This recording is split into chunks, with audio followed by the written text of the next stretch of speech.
Breaking news, a high-speed chase through 3 counties is causing total gridlock at this hour. We have the dramatic arrest, and we now know why the driver did not stop.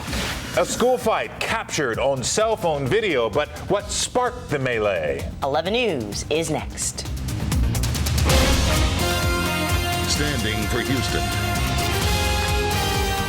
KHOU 11 News at 6 starts now. Good evening. I'm Sharon Min Chow. Greg has tonight off. And I'm Len Cannon. We begin with breaking news we carried here on Channel 11 for nearly 40 minutes this afternoon. A police chase with speeds hitting 115 miles an hour. They were after someone who had taken off after an HPD traffic stop. Now, at one point, the driver of an 18-wheeler, you see it there, tried to help police out, pulling his rig right in front of the suspect's SUV. This is I-10 westbound. And it looked like it just might work, but only for a moment. You can see the suspect dodged that and was off again. The chase started at TC Jester and 24th Street, wound up on I-10 West, going west through Houston, Katy, Fort Bend, and then into Waller County. Now look closely here, and you will see a DPS trooper actually pull out his gun. You see him fire more than once through the window of his vehicle, and he ended up shooting out at least one of the suspect's tires. Dramatic and good shooting. This was in Waller County, east of the Brazos River, again on I-10. It was only about 30 seconds later, after the trooper fired out those tires, the chase was over. The SUV then rolled to a stop, and officers with guns drawn took the driver. Turned out to be a man. He got down on the ground there, into custody. Of course, he's now being brought back to Houston to face charges. Again, that chase lasted just under 40 minutes, and as we said, speeds were up to 100 or over 100 miles an hour. This during rush hour traffic, a dangerous situation that happily ended without anyone being hurt.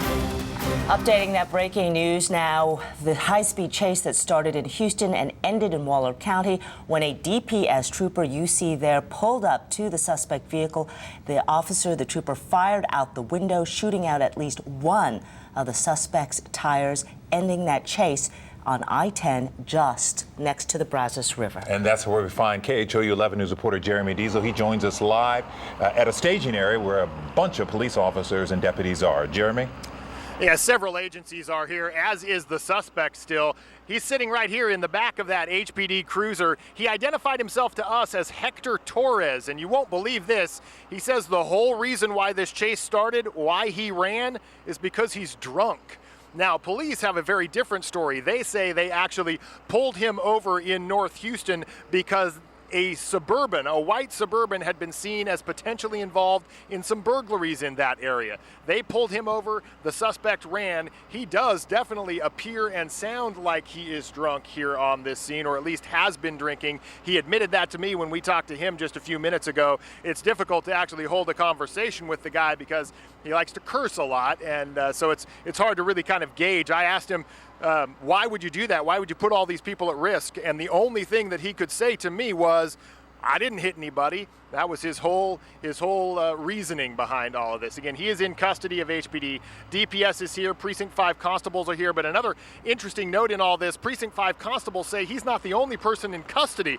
That's because during this chase, there was another vehicle. Actually, I'm not sure whether you're in videotape or live not, but if you come back out here live, you can see this vehicle. It is a white Ford F-250 truck, big truck. Well, the problem with this truck is during the chase, we're told by officers here, the gentleman driving this truck actually pulled up to the front of the chase and was attempting to take pictures of it on a cell phone with video. Well, that gentleman who's actually driving this truck is now also in custody in the back seat of this Precinct 5 constable vehicle. He's very likely to be charged with interfering with this chase. Again, the suspect is in custody. He identified himself as Hector Torres, a second person in custody for allegedly interfering with the chase, and we will of course have much more for you coming up on KHOU 11 News at 10. For now, reporting live in Waller County, Jeremy Diesel, KHOU 11 News. Wow, some wild moments. JD, thank you.